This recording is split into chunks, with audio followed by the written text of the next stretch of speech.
কখনো কি শুনেছেন পিতা পুত্র ফুটবল বিশ্বকাপ খেলেছেন? ফুটবল ভক্তরা জবাবে বলবেন যে এটা নতুন কোনো ঘটনা নয়। তবে এবার বিশ্বকাপে ঘটতে যাচ্ছে অন্যরকম এক রেকর্ড, যে রেকর্ডে নাম বসাতে যাচ্ছেন ফ্রান্স ফুটবলের সাবেক মহাতারকা জিনেদিন জিদানের ছেলে লুকা জিদান। বাবা খেলেছেন ফ্রান্সের হয়ে 2006 বিশ্বকাপের ফাইনাল। এবার ছেলেও বিশ্বকাপে খেলবেন, তবে সেটা ভিন্ন দেশের হয়ে। আর্জেন্টিনার গ্রুপ সঙ্গী আলজেরিয়ার 26 জনের দল ঘোষণা করেছেন ভ্লাদিমির পেতকোভিচ। এই দলের চমক ফ্রান্সের লিজেন্ড জিনেদিন জিদানের ছেলে লুকা জিদানের অন্তর্ভুক্তি। এছাড়া দলের নেতৃত্বে রয়েছেন রিয়াদ মাহরেজ। মাহরেজের সঙ্গে দলের অভিজ্ঞতা ঝুলি ভারী করেছেন আলজেরিয়ার রেকর্ড ম্যাচ খেলা ডিফেন্ডার আইসা মান্দি। মিডফিল্ডার নাবিল বেনতালেজ ইনজুরি কাটিয়ে দলে ফিরেছেন। লুকার দলে অন্তর্ভুক্তি বড় ধরনের চমক। গত এপ্রিলে গ্রানাদার হয়ে খেলতে গিয়ে চোয়াল ভেঙে গিয়েছিল তার।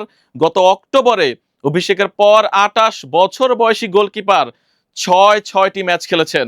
2014 সালের বিশ্বকাপে শেষ 16তে জার্মানির কাছে হেরে যাওয়ার পর প্রথমবার বিশ্ব মঞ্চে খেলতে নামছে আলজেরিয়া। যে গ্রুপে আর্জেন্টিনার বিপক্ষে 16 জুন মাঠে নামার আগে নেদারল্যান্ডস ও বলিভিয়ার সঙ্গে প্রীতি ম্যাচ খেলবে দ্য ফেনেক ফক্সেসরা।